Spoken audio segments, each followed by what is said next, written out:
Hey guys, on today's video, we're gonna do a manual for your iPad Air. So this is the latest iPad Air, so let's just get started. I'm gonna show you the bare basics. I assume you have it set up and you followed my setup video. So here we go. So this is iMessage. iMessage uses your Apple ID. That means it's using internet, it's using data. It's not an actual text message. So whoever has an iPhone or iPad will get that message if it's an iMessage. If somebody has an Android, they will not be getting any iMessages, especially from iPads. If you guys have an iPhone, you guys have a data plan or not, the person that you're sending that text message to is going to be sent as a text message to Android devices and usually as an iMessage to anybody that has an iPhone. So that's the difference between the two. Now, when you're talking about iPads, we're just talking about iMessages. So make sure to sign in and then just send any iMessage you like. All your pictures will be kept here. See this? That's your app. Allow, continue, and here we go. Remember those pictures that we took in recordings? This is where you guys can play them or delete them. So to delete any pictures from your iPad, hold on to it, delete. There's other ways to delete this as well. If you guys want to delete a ton of pictures, press on select, choose all of them, delete. So we just deleted everything. If you guys want to recover any pictures that you deleted from your iPad, it's pretty simple. Go back here. Then you're going to go into recently deleted. From recently deleted, view album, put in your passcode because that's secure. Then from here, you guys can recover anything just by tapping on select that one. Then you guys can select a few and recover all of them. Or if it's just one, just hold on to it and put recover. It's going to go back to your library. So you can go back to my library and it's right there what I recovered. If you guys want to recover everything, because you guys have my library, there's absolutely nothing. I can select them all, press down here below, and recover every single one of these. So there we go. Go back to library and they're there. Now let's say you guys don't want to recover, you guys want to go on and fully delete these guys. We're going to delete them again. And I'm going to show you that in recently deleted, that's where you guys really want to truly get rid of these pictures. Don't want any evidence left. You guys are going to go into select them all, go down here below and delete. Or you guys can always go on the top right hand side. So let me just focus in that better. Or you guys can just go into select and just select two of them if you guys want to just delete two of them forever. So delete from this iPad. So down here below on the bottom right hand side, you guys can see delete this from this iPad and it's been deleted.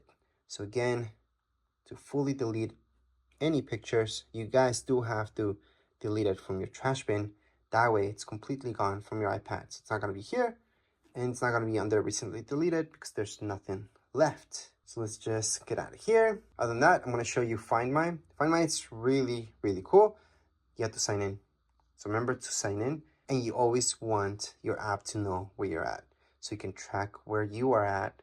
Well, not you, but the iPad itself. So if it ever gets lost, stolen, you guys can track it down. You guys can lock it, blacklist it by turning this on. So make sure to turn it on. Now, if we take a look at your iTunes store, this is where all the good stuff happens.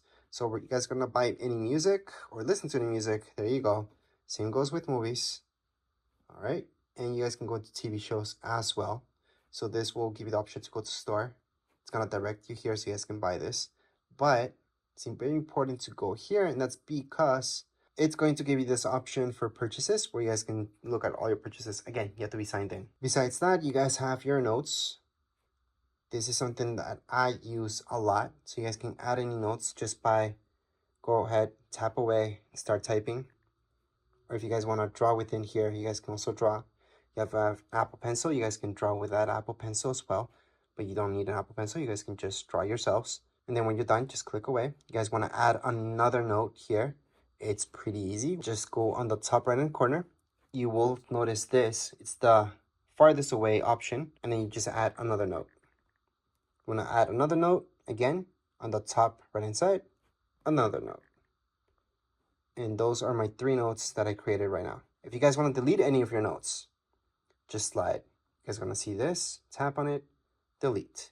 So again, to delete this, all I'm doing is sliding, I'm tapping, right here on this icon, the garbage icon, it's gonna delete that. Same thing goes with this, and delete it. So that's how you guys can add any notes and delete them. There's other options here as well. I'm just a little bit more into it. Just play with it. You guys are just gonna notice what you guys can do. And lastly, we should take a look at your calendar. This is different than reminders. This is where you guys can go on and put in any major alarms that are gonna repeat themselves throughout your calendar year, such as birthdays and all that stuff. To add anything like that, see this plus sign? That's where you're gonna go. Type in birthday, for example. Then if it's a birthday or anything like that, you guys most likely will choose all day.